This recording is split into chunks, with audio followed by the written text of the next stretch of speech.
চাষবাসের কি অবস্থা, লাভটা হচ্ছে নাকি? চাষে যে এক বছরকার কলা কিচ্ছু হয়নি, সব ভেঙে গেল, জলে বেঁধে গেলো, গিয়ে নষ্ট হয়ে গেছে। এইবারে যদি হয়, যদি জল না হয় তাহলে হবে, যে জল বেঁধে গেলে আর হবে না। আর ধান পেয়েছে, ধান তো ফলছে, এখন ঝড়, প্রতিদিন ঝড় হচ্ছে, ধানের সাথে ফুল পড়ে যাচ্ছে। এর ফুল পড়ে গেলে কী করে ধানে মোহর হবে, অনেক চিটি হয়ে যাবে ধানে।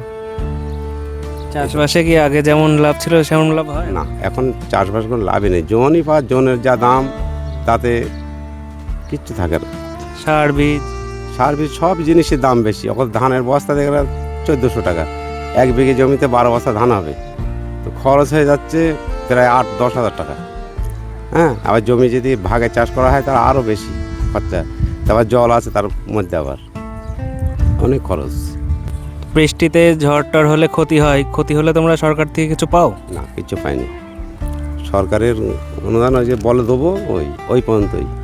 সরকার থেকে প্রতিবার যে বলে যে ধানের লস হলে, কলায় লস হলে সেই পয়সা দেয়। অবশ্য কিচ্ছু পাইনি। ওখানে যে লিখিত আছে একবারও পাওয়া যায় না, লিখেই দেওয়া হয় ওই পর্যন্ত। আবার অনেকজনা পায়, আমাদের পঞ্চায়েতে পায় না, অন্য পঞ্চায়েতে পায়, দেখি তো পায় অনেকজনা। তোমাদের এলাকার কি মনে হয়েছে, 5 বছরে উন্নতি হয়েছে কিছু? আমরা তো এখান থেকে মেন রাস্তার থেকে আসলাম, পুরো রাস্তাটাই ভাঙা, ভাঙায় তো আর এইটুকু বৃষ্টিতেই প্রচুর জল। হ্যাঁ, এই 1.5 বছর আগে যে রাস্তাটা করেছে, 1.5 বছরের মধ্যে রাস্তাটা নষ্ট হয়ে গেল। কীভাবে করেছে রাস্তা, ওর টাকা নিচ্ছে, দেখছে না। হ্যাঁ, যে অবস্থা, যে টাকা বেরোচ্ছে, আমরা চোখের সামনে দেখছি যে আমাদের একটা রাস্তা করলো, কতটা 14 লক্ষ কত টাকা দেখলাম ওখানে, 5 লক্ষ টাকার কাজ হয়েছে, 14,97,000 টাকা দেখলাম লেখা আছে। এই তো ব্যবস্থা। কোথায় গেল সেটা? সেটাকে যারা কাজ করছে তারা দেখছে কী করছে, আর আমরা কোনো সিরিয়াল দেখতে চাইলে কোনো হবে না। এই যে আস্থা হাঁচড়া আছে, হয়েছে এখানে, ওই যা খোয়া উঠছে ওখানে 4 ছড়িয়ে দিয়ে, ওলা না করে খোয়া ছড়িয়ে দিয়ে 4টা করে দিয়ে, ওর মধ্যে কোনো রকম পিস দিয়ে চলে গেল। এই বিধানসভা তো তৃণমূলের জেতা সিট, সব ছিটা প্রত্যেকবারে তৃণমূলের ছিটা জিত। আর এই পঞ্চায়েত কার? ও তৃণমূলে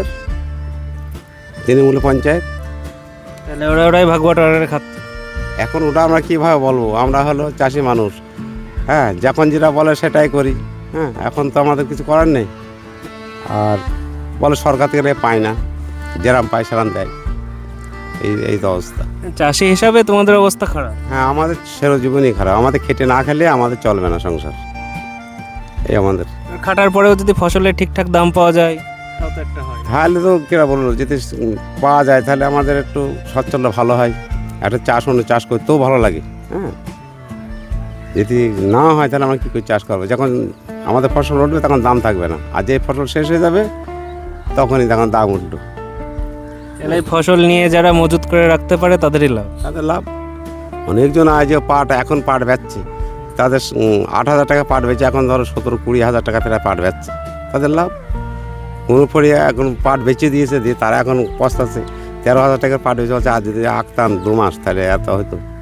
তাহলে আমাদের কী লাভ? আমাদের সঙ্গে সঙ্গে জনের টাকা দিতে গিয়ে আমাদের মাল কেটে যা দাম হবে সেই অবস্থায় আমাদের ক্যাশ টাকা তো থাকে না চাষ করতে গেলে। এবারে ক্যাশ টাকা আমরা পাবো কোথায়? চাষের ওপর সব নির্ভর, চাষ করতে গিয়ে টাকা ফিরে যায়। আবার চাষের যদি কোনো ক্ষতি হয় তাহলে আরও লস আমাদের ওইভাবেই চলে।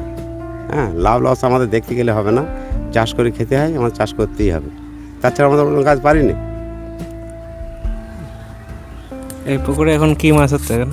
এখন মাছ এটা এই পাট পচানোর জন্য এই গতটা কাটা হয়েছে। হ্যাঁ, ওর এখন আমাদের এখানে পাট যার গত পুকুর আছে তারা 2,000 টাকা করে বিঘে নেয় পাট পচাইতে শুধু।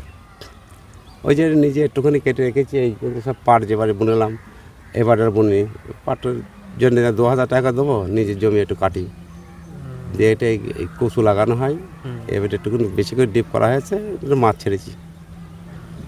হ্যাঁ, কি মাছ আছে? এই সব মাছই আছে মেশানো। হ্যাঁ, মেশানো মাছ, জল তো খুব অল্প।